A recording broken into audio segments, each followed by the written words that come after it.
Hola, bienvenidos y bienvenidas a otro vídeo más sobre la gramática, ¿no? del inglés. En esta ocasión vamos a trabajar la voz pasiva. Antes de nada, vamos a ver un poco la transformación de la frase y un poco la diferencia entre voz activa y voz pasiva. Como bien dice aquí, active voice, the emphasis is on the subject. En la voz activa, el énfasis está en quien realiza la acción, no en este caso el sujeto, ¿no? Megan found the treasure. Es decir, el énfasis está en Megan, que es quien ha encontrado el tesoro. Mientras que en la voz pasiva ocurre todo lo contrario. When do we use a passive voice? When we want to change the emphasis of a sentence, cuando queremos cambiar el énfasis de una frase, en este caso dándosela al tesoro, no tomando el ejemplo de antes. The treasure was found by Megan. Ya no es tan importante la persona que encuentra el tesoro, sino lo que se ha encontrado, que es el tesoro. Otra circunstancia, when the subject is not important or unknown, cuando el sujeto o bien no es importante o bien es desconocido. The bank was robbed last night. No sabemos quién y si lo sabemos tampoco nos aporta nada que nos digan los nombres y apellidos de las personas que han robado el banco. Han sido ladrones y punto. Entonces lo importante es que el banco ha sido robado o se ha robado el banco, ¿no? Como diríamos en español utilizando no utilizamos la pasiva normal, utilizamos la pasiva con se. Y luego, otra ocasión es when we don't want to say who. Our cathedral was finished in 1782. Es decir, cuando no queremos decir quién ha sido, porque no nos resulta a lo mejor relevante para la conversación que estamos teniendo. Nuestra catedral pues fue terminada en 1782 o se terminó en 1782. Cabe destacar que la voz pasiva es mucho más común en inglés que en español. Entonces es muy importante saber cómo funciona. A la hora de pasar una oración de activa a pasiva, pues hay que hacer los siguientes cambios. Bueno, y al revés igual, ¿no? En primer lugar, el sujeto, si cogemos el ejemplo My brother found the books, my brother pasa a ser el complemento agente introducido por la preposición by, ¿no? Y pasa al final. By my brother, o si quisiéramos poner un pronombre, tenemos que utilizar el pronombre de complemento. By him, en ningún caso by he, ¿vale? Luego el complemento directo, the books, pasa al principio como sujeto paciente, the books, y luego tenemos una transformación en el verbo que vamos a explicar a continuación. Un par de cosas importantes. En primer lugar, solo podemos transformar a pasiva aquellos verbos que son transitivos, es decir, aquellos verbos que rigen complemento directo. Si no hay complemento directo, no puedo tener sujeto, y si no puedo tener sujeto, no hay frase, ¿vale? Después, otra cosa importante. Fijaos que my brother es singular y the books es plural. Esto es muy importante de cara a la concordancia, porque al tener un nuevo sujeto, nuestro nuevo sujeto ahora es plural. Entonces tenemos que concordar con el verbo que tenemos a continuación. Entonces siempre, siempre, siempre, muy importante, revisamos la concordancia, porque es un fallo muy común. Y luego finalmente, que eso ya lo explicaremos al final de todas formas, cuando es irrelevante, pues se omite el complemento agente. Esto en cuanto a la transformación de la frase. Evidentemente, si queremos pasar de pasiva a activa, pues es justo al revés, ¿no? El complemento agente se transforma en el sujeto quitando el by, el complemento directo pasa atrás y el verbo pues se transforma al contrario de como vamos a aprender a continuación. Bien, esto es muy sencillo, ¿eh? Y es siempre la misma norma. La transformación del verbo. La norma siempre es la misma, lo que pasa es que yo he separado los tiempos en simple, continuo, perfectos y modales, pero bueno, no importa porque es siempre lo mismo. Esto hay que aprendérselo de memoria. ¿Qué es lo primero que tenemos que hacer? Put the verb to be in the active tense, es decir, poner el verbo to be en la oración en el tiempo que está la activa. Y luego, segundo paso, put the main verb in the past participle. El verbo que se nos ha quedado suelto, el verbo principal, lo ponemos en participio. Fijaos en el ejemplo de abajo. She climbs the mountain. Hacemos la transformación de la frase primero y dejamos el verbo para el final. Mirad lo que ocurre. ¿Qué tiempo verbal tenemos aquí? Un presente simple, ¿no?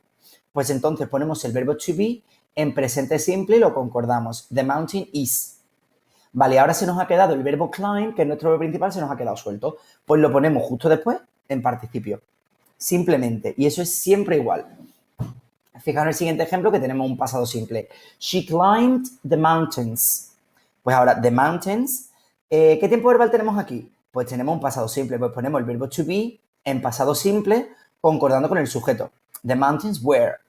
Ahora se nos ha quedado el verbo climb, que es nuestro verbo principal, se nos ha quedado suelto. Pues lo ponemos en participio. Climbed. Siempre, ¿vale?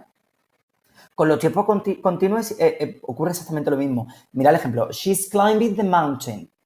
Pues the mountain, nuestro nuevo sujeto, y ahora nos vamos aquí. ¿Qué tiempo verbal tenemos? Tenemos un presente continuo. Pues ponemos el verbo to be en presente continuo. Is being. ¿Vale? Y luego añadimos el participio, climbed. ¿Vale? Entonces, muy sencillo. Fijaos que aquí tenemos lo mismo que aquí, solo que en vez de con el verbo climb, con el verbo to be. ¿Lo veis? Y luego ya el verbo principal en participio. En el ejemplo de abajo, she was climbing the mountains. Pues the mountains, ¿y ahora qué hacemos? Pues si esto es un past continuous, si es un pasado continuo, ponemos were being, ponemos el pasado continuo del verbo to be. Es exactamente lo mismo que hay aquí en rojo, es lo que hay aquí, solo que en vez de con el verbo climb, con el verbo to be. ¿Y qué hacemos con el verbo climb que se nos ha quedado suelto? Pues lo ponemos en participio. Siempre en participio. Lo único que cambia es lo que está en rojo. Fijaos que el verbo principal siempre va a ir en participio. Fijaos en el código de color que estoy utilizando. Vamos a ver algunos ejemplos más. Como veis, la norma no cambia. El verbo to be en el tiempo de la activa y el verbo principal en participio. Tiempos perfectos. Pues ocurre exactamente lo mismo. She has climbed the mountains. The mountains. Y ahora nos vamos aquí. ¿Qué tenemos aquí? Pues tenemos un presente perfecto. Pues ponemos el verbo to be en presente perfecto. Fijaos, un copia-pega, pero en vez de con el verbo climb, con el verbo to be. En este caso, have been. ¿Por qué have been y no has been? Porque nuestro nuevo sujeto es plural, mientras que aquí era singular. Por eso digo que es muy importante el tema de la concordancia, ¿eh? Y luego, ¿qué hacemos con el verbo climb que se nos ha quedado suelto? Pues lo ponemos en participio. Lo mismo con el past perfect. She had climbed the mountain. The mountain had been climbed by her. No importa qué tiempo verbal sea, siempre es igual. Fijaos que lo rojo coincide con lo rojo. ¿Veis? Y luego se añade esto en participio. Vámonos con algunos futuros. She will climb the mountain. The mountain will be. ¿Por qué? Porque ponemos el will más el verbo to be, que es como se hace el futuro en inglés, ¿no? El verbo to be, will be. Y luego el climbed, que se nos queda colgado siempre en participio. Fijaos, vamos a utilizar uno que es un poquito más largo. She will have climbed the mountain. Habrá subido la montaña. Pues ponemos the mountain y ahora, ¿qué tenemos? Un futuro perfecto. ¿Cómo se hace el futuro perfecto? Will más have más participio. Pues hacemos lo mismo, pero en vez de utilizar el verbo climb, utilizamos el verbo to be. Will have been, ¿vale? Es lo mismo que tenemos aquí, solo que en vez de con el verbo climb, con el verbo to be, ¿vale? Y luego añadimos climb, que se nos ha quedado suelto en participio. Con los verbos modales ocurre exactamente lo mismo. Modal más infinitivo, o en el caso de los modales perfectos, modal más have más participio, pues lo mismo, calcao, pero con el verbo to be. She must climb the mountain. The mountain must be, ¿vale? Copiamos y luego ponemos el participio climbed. She should have climbed the mountain. Ella debería haber subido la montaña. Muy sencillo. The mountain should have been, ¿vale? Hasta aquí copiamos, ¿vale? Should, have. Y ahora en vez de climb en participio, pues been en participio el verbo to be. Y luego el verbo que se nos ha quedado suelto, que es climb, lo ponemos en participio. Súper sencillo, ¿verdad? Esto no tiene ningún tipo de complicación y las normas siempre son las mismas. Lo bueno que esto tiene es que también podéis recurrir a la traducción, ¿vale? Porque en español es igual. Debería haber sido subida, ¿no? Entonces, en este sentido es muy sencillo. Lo que pasa es que no hace falta recurrir a la traducción, es innecesario porque son dos normas muy simples. Una cosa que sí tenemos que tener en cuenta y que es un poco diferente con respecto al español es que en inglés cuando tenemos dos complementos hay dos transformaciones posibles. Es decir, el complemento indirecto puede pasar a ocupar la posición de sujeto paciente y el complemento directo también. Esto en español no ocurre. Fijaos en el siguiente ejemplo. My parents gave her two nice presents. Y ahora mirad la transformación que hacemos.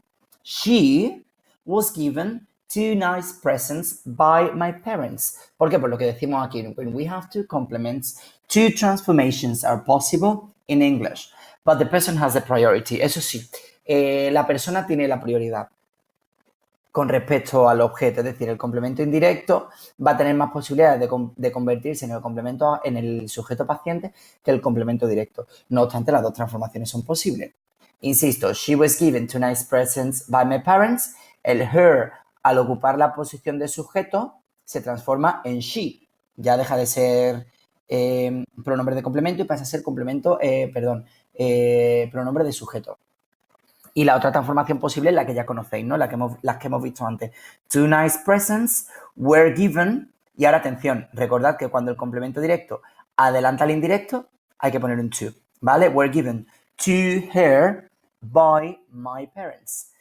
Fijaos también la importancia de la concordancia. Aquí tenemos un she, entonces was, y aquí tenemos presents, y entonces es were, ¿vale? Entonces, simplemente tenerlo en cuenta que también el complemento indirecto puede funcionar como sujeto paciente dentro de una oración pasiva. Y una última cosita muy sencilla. The omission of the agent. There is a tendency to omit the agent when... Es decir, hay una tendencia a omitir el complemento agente en las siguientes circunstancias. When it is unknown, es decir, cuando es desconocido. The bank was robbed by somebody. El banco fue robado. No sabemos quién lo ha robado, pero tampoco es relevante. Lo importante es que han robado el banco. O que el banco ha sido robado o que se ha robado el banco. Cuando es evidente, ¿no? If it is evident, the robbers were arrested, obviously, by the police.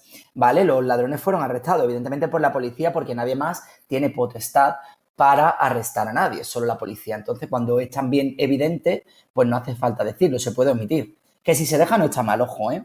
Lo que pasa que como no es relevante, pues no, la tendencia es no ponerlo. Y también, if it is not important, si no es importante. Mirad, the headphones are used to listen to music. Se utilizan los auriculares para escuchar música. Evidentemente, por la gente, ¿vale? No es importante mencionarlo. It is not important. Entonces no se dice by people. Cuando tenemos que pasar de pasiva a activa, ¿no? Si quisiéramos poner esto en activa, pues lo que haríamos sería utilizar somebody, ¿no? Somebody robbed the bank. The police arrested the robbers. People use headphones to listen to music, ¿no? Es decir, al hacer la transformación, aunque no tengamos el complemento agente, pues siempre va a ser muy evidente, ¿no? Siempre va a ser somebody, people o a lo mejor la policía, como en el caso como este, ¿no? Si estamos hablando de que se apagó el incendio, evidentemente fueron los bomberos. Entonces, en ese ejemplo, los bomberos serían nuestros sujetos. Y bueno, con esto termina el vídeo. Este es muy cortito, muy sencillo, así que muchísimo ánimo.